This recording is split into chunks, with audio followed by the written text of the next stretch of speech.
This past weekend, we took our kids to the San Antonio Basil Fest, and they each got to pot up a little basil plant. This one has like 3 little plants in it. They got to put it in the soil, and there was someone there that helped them transplant the little seedlings into their pot. And then when we got home, we repotted it into a slightly larger pot. Um, until we find a spot for it in the garden. And then they also, which we weren't expecting, got some Malabar spinach, a Malabar spinach plant, which does really well in the heat and in our area here in Texas. So we got this cute little plants for our kids to grow alongside with us, and they're really enjoying it. They each have their own Malabar spinach and their own little pot with some basil in it. We also took them to a community gardening event that was held out at Rainbow Gardens on Bandera Road. And they had like a little stamp card.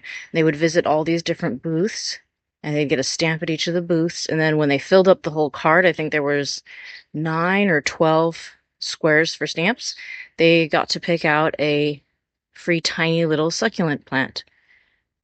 And then when we got home, we went ahead and repotted into something a little bit larger. These are the plants that they chose. We learned a whole lot. We really loved this event. Even I learned some things. We went and visited a booth about bats, which I really loved. They had several about some other gardening groups and events that we have in the area. We visited the booth for the Master Gardeners. There was also a booth about a floral event that's coming up at the end of the month.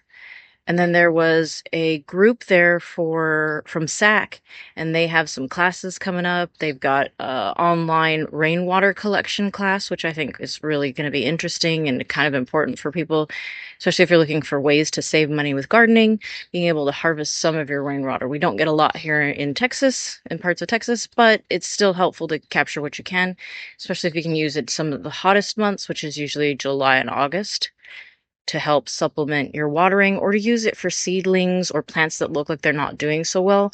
Rainwater pulls nitrogen from the air, and that can really be beneficial for plants that are starting out or struggling.